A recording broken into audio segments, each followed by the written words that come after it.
Innocent, pleads Mandela. It is the government that should be in the dock. Sisulu and Goldberg repeat the refrain. Innocent, it is the government that should be in the dock. Thank you.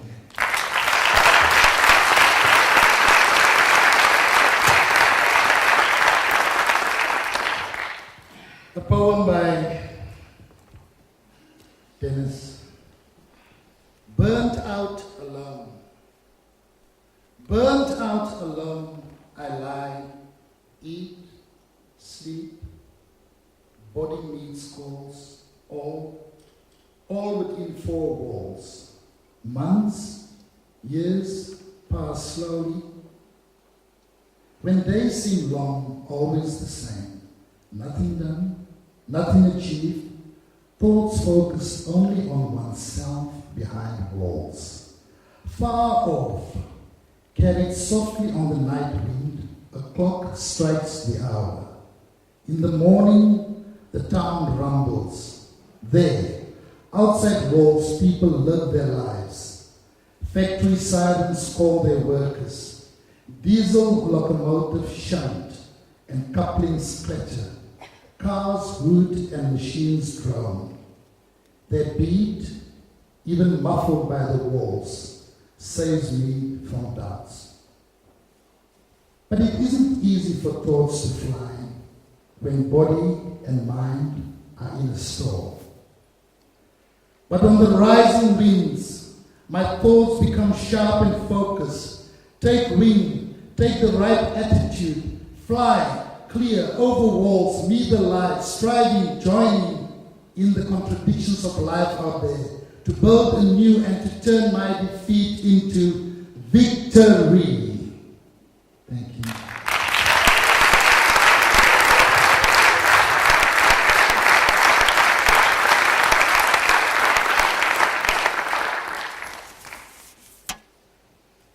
A vote of thanks, ladies and gentlemen. First of all, to the VC, thank you very much for supporting us. Professor Swartz, Judge Ronnie Pillay, thank you very much for the history on Dennis Goldberg.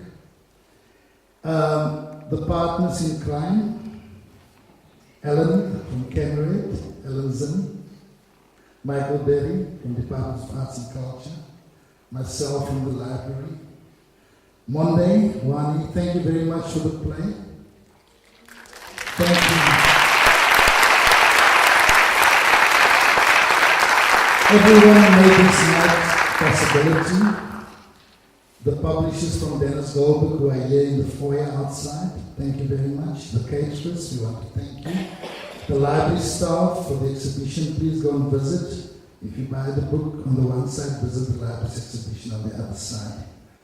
And people, if I didn't thank anyone, remember, we do really say thank you from the bottom of our hearts, from Canrad, from Department of Arts and Culture, Michael, Ellen, and from the library and from the VC's office. Thank you very much.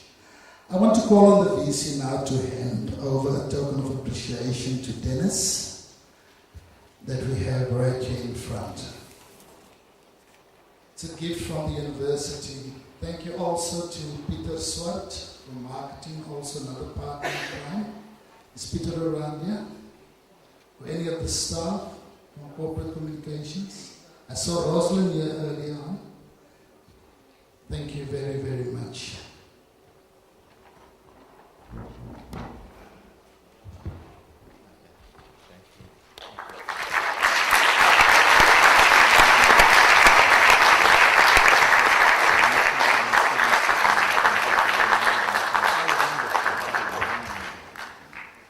Thank you very much.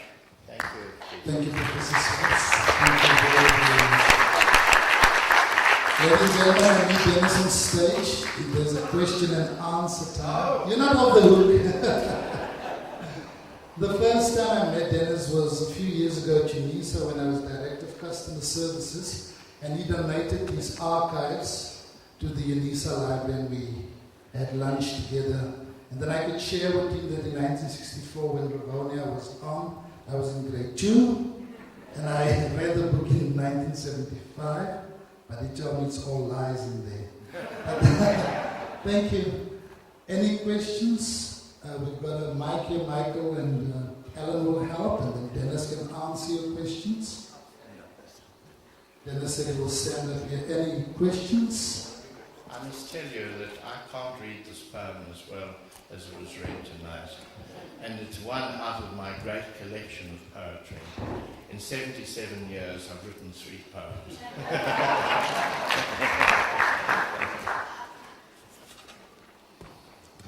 Oh, okay. Should I ask now? Yes. All right. Mine is also linked to the book you said you read, Being Lies. Where's I'm right here. I'm right here. Oh, yeah. Yeah, to the book, the sir says read, Being Lies. Now, in this age generation I am part of, there also happens to be a lot of that going around, especially around the case of the RivoniaTrial.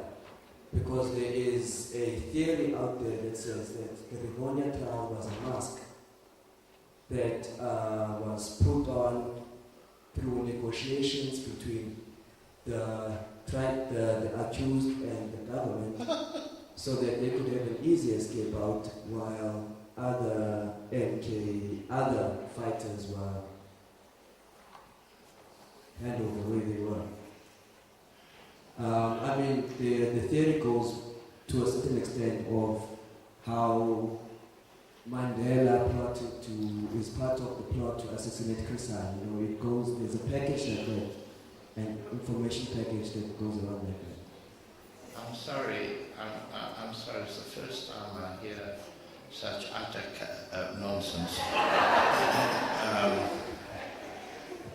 I can tell you that until the moment the judge said he would not impose the maximum sentence, which was the appropriate sentence in a trial which was essentially one of high treason, at that moment,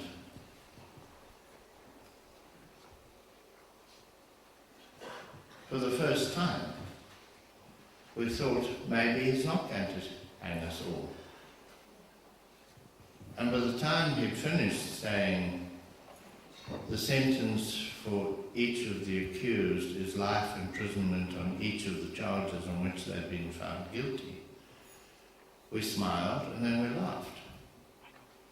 And at 31 years of age, I thought life was wonderful and I was going to spend the rest of it behind bars until I died, or until the apartheid regime was overthrown.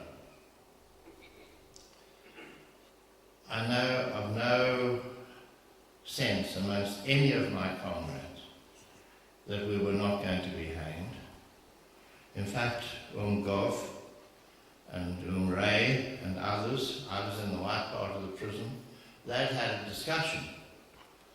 And Ray said to me, "Comrade, if they're death sentences, we have decided there will be no appeal." And I said, "Okay, but why?" And they said, "Because our people will be so angry they will rise up and sweep the apartheid government away." And I said, "Comrade, I think that's a good theory, but I think you're underestimating the government. They're not going to just sort of take us out of here and hang us whenever the mood is so high. They will wait and they will take perhaps one of us and hang us, hang that person, see what happens and get things under control." And I must tell you, throughout the trial, our lawyers were worried, not that Nelson would be hanged, but that I would be hanged. Because I was the cheeky, naughty white who was stirring up these tall Bantu and short Bantu, these cheeky ones, you know. I don't want to use the word. I can't. And to hang me would satisfy the whites, and my black fellow countrymen might not feel as strongly about it as they would about Madiba, for example. You can understand that response. This was the sense amongst all my comrades.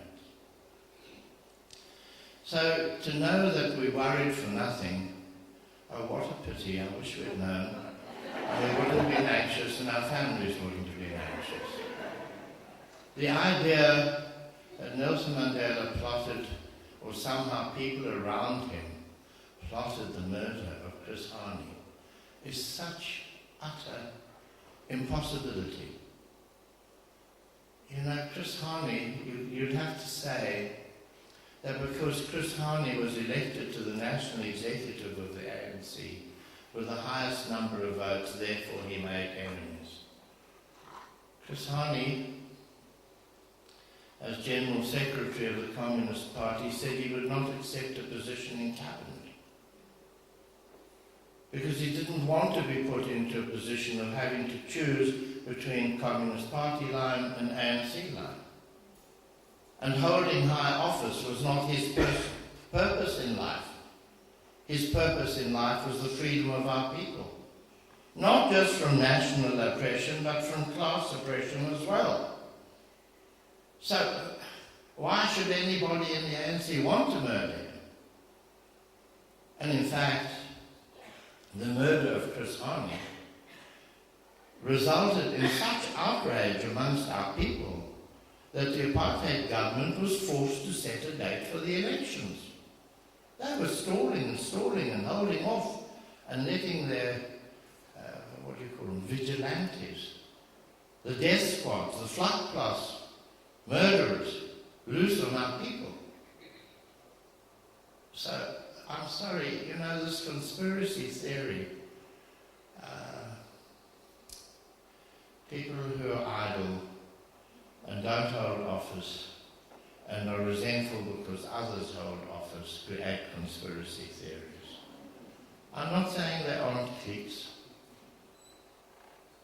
but you'd have to show me proof beyond doubt before spreading stories like that. And to spread stories like that is to add to our problems, not to solve problems. It's to be part of the problem, and don't do that, please. Thank you.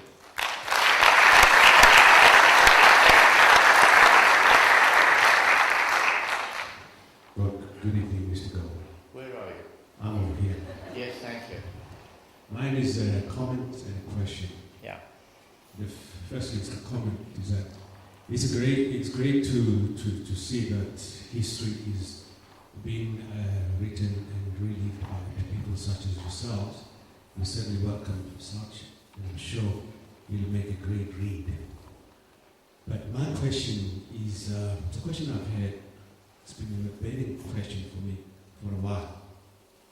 But I must assure you first that it is not anti-Semitic, but it is Semitic in the sense that one of the things that actually are a great contradiction or a dichotomy for us in South Africa especially is that apartheid was based on Nazism, and we know who bore the brunt of Nazism. And when we trace the steps of how it progressed, even to a point where they actually achieved to have a nuclear station which could have easily resulted perhaps into a nuclear bomb, that assistance, they actually got it from the Jews. You mean from the state of Israel? Yes.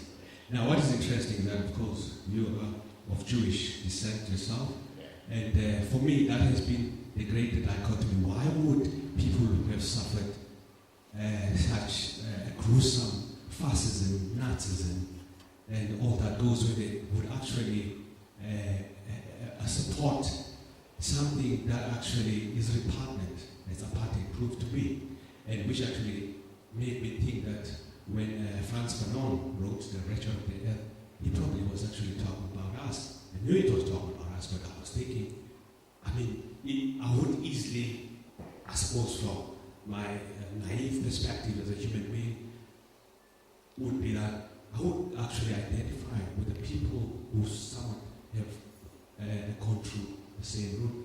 That has been the very question I've had for, so I'm actually glad that you're here. And I hope illustrated work.